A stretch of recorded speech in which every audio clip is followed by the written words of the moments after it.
Salut tout le monde, c'était MS Mathieu. Nous voici sur la deuxième étape du mapping du périphérique de Paris. Et dans cette vidéo, je vais créer un modèle de route que je vais utiliser comme base pour faire l'intégralité de la route qui longe Paris. Sur ce, commençons.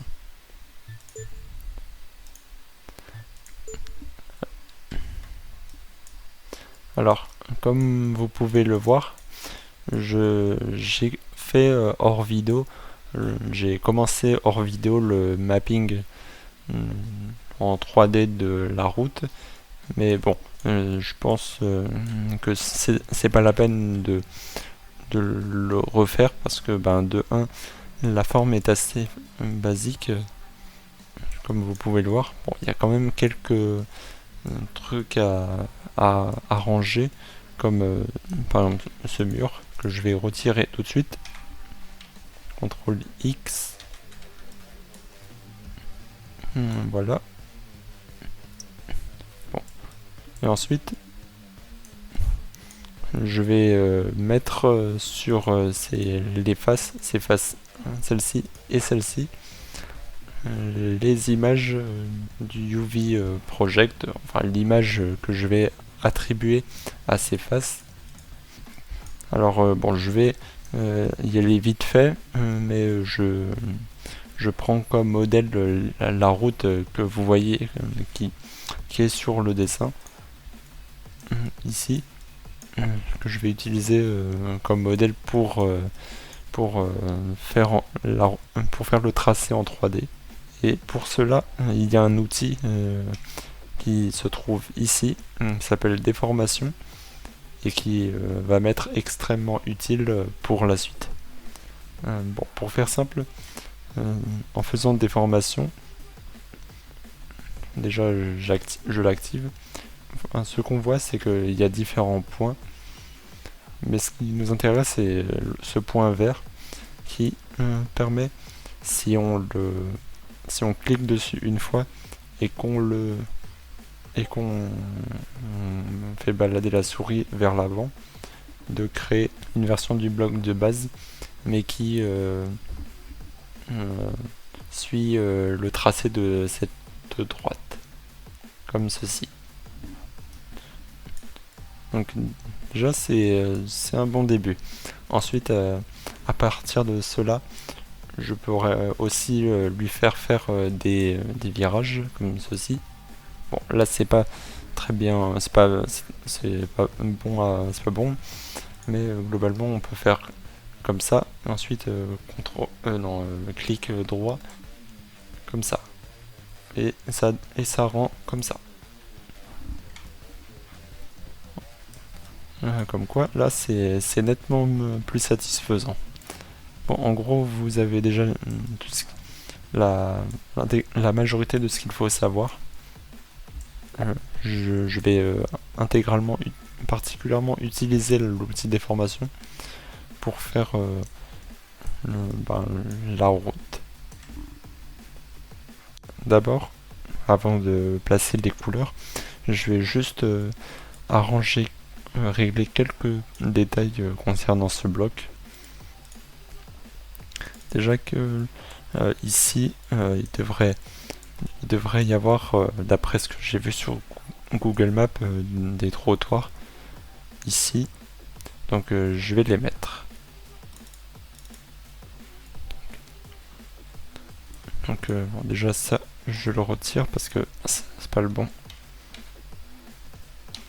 Là, je sélectionne les faces en cliquant dessus, tout en maintenant la touche CTRL appuyé pour garder la sélection des faces précédentes, car dans le cas contraire, elle se désélectionne.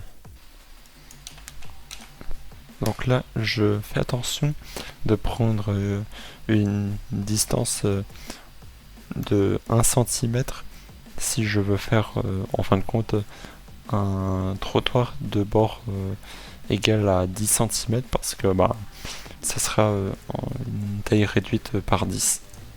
Donc je sélectionne le côté, je fais F2 pour être dans cette configuration, enfin avec ces outils à disposition, je fais Extrude Sélection ou en faisant E. Et comme ça, je fais déjà la partie horizontale.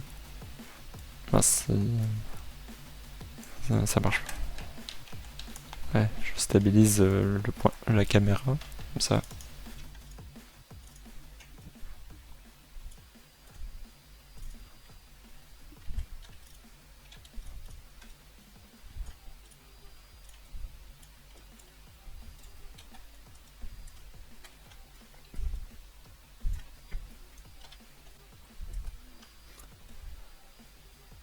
Donc là, j'ai surélevé le bloc parce que sinon, je peux pas faire le trottoir ici. Enfin, ça sera à niveau du sol. Et enfin, on fait la partie verticale.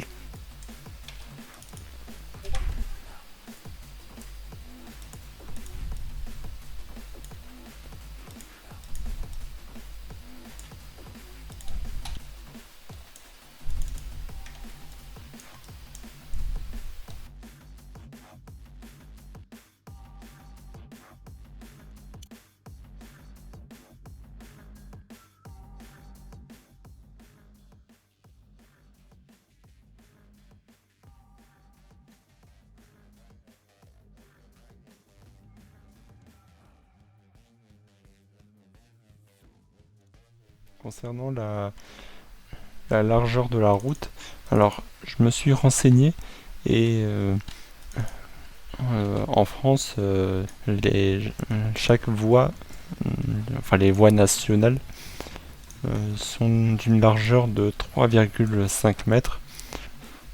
Et comme comme le périphérique, c'est la majorité du tracé, une route à 4 voies. Alors c'est 3,5 mètres x 4, donc 14 mètres. Et là, comme on convertit en divisant par 10, ça fait 1,4 mètres. Hop là. Ah oui, et aussi je fais apparaître les surfaces en appuyant sur C. Vous pouvez utiliser un copy selection. Non, enfin, ouais, un simple clic comme ça en appuyant ici, mais bon, je vous conseille de faire simplement C par simple gain de temps. Du coup là, je vais le mettre. Donc là, c'est pas la bonne, c'est des traces trop larges. Donc je vais corriger cette erreur. Donc je vais importer convertir en DDS. Bon, on reste sur une texture size de 1,4 m. On sauvegarde en tant que asphalt périph mat.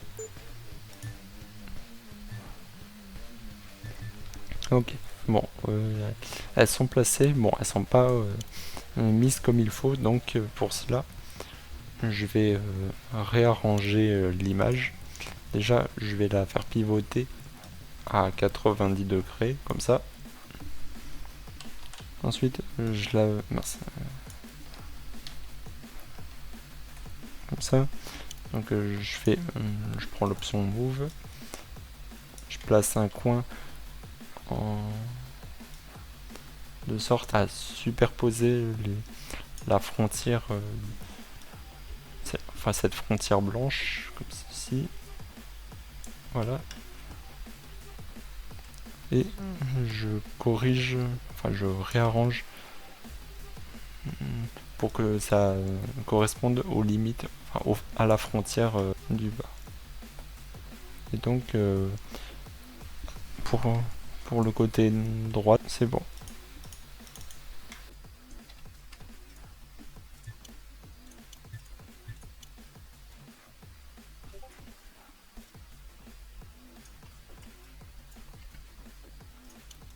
Ok, très bien. Bon, on sauvegarde. Voilà. Bon, en tout cas, on a un bon début. L'asphalte est bien fait. J'avais mis des petits... un peu comme des petits trous dans la peinture pour donner un aspect réaliste. Bon, même si en vrai, je pense que les joueurs, ils prendront pas attention parce que ils iront à plus de 500 km/h, donc qu'est-ce qu'ils en auront à foutre des tâches. Mais bon, esthétiquement parlant, c'est une bonne chose. Et maintenant, plus qu'à attribuer au muret, à la surface entre les deux, et au trottoir une apparence similaire au béton. Et ce sera terminé. J'attribuerai cette image que vous voyez au muret et à la surface entre les deux. Et concernant le trottoir, ce sera une autre image.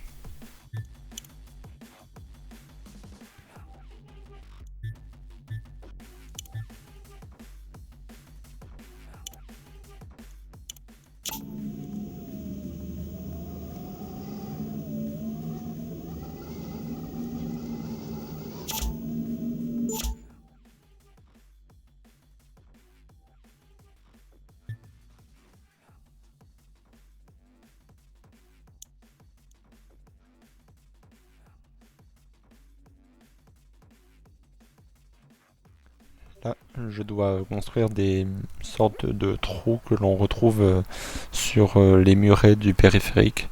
Donc c'est parti.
Super rendu.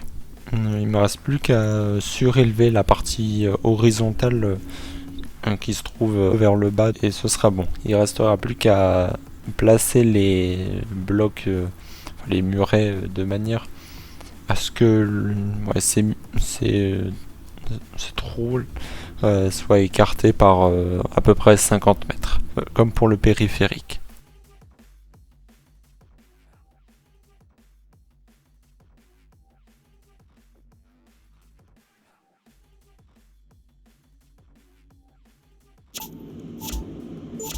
Bon j'ai terminé le modèle de route que j'utiliserai pour l'ensemble du périph'. Bon, vous remarquerez que je n'ai pas construit les murs en extérieur. Ça c'est parce que de un, les murs, enfin, ces murs-là peuvent différer en fonction de la situation, si c'est un pont, si c'est une route normale, et même si c'est une route normale, ça arrive qu'il diffère. Et de deux, il y a les traces blanches, enfin, les bandes blanches peuvent différer également entre les routes qui se rejoignent. Tout ça, c'est trop de changements. Donc j'ai décidé de ne pas les construire avec le modèle type. Ça, je m'en chargerai quand ça sera nécessaire. Bon, en tout cas, j'espère que cette vidéo vous a plu. Je vous souhaite une bonne journée et à plus.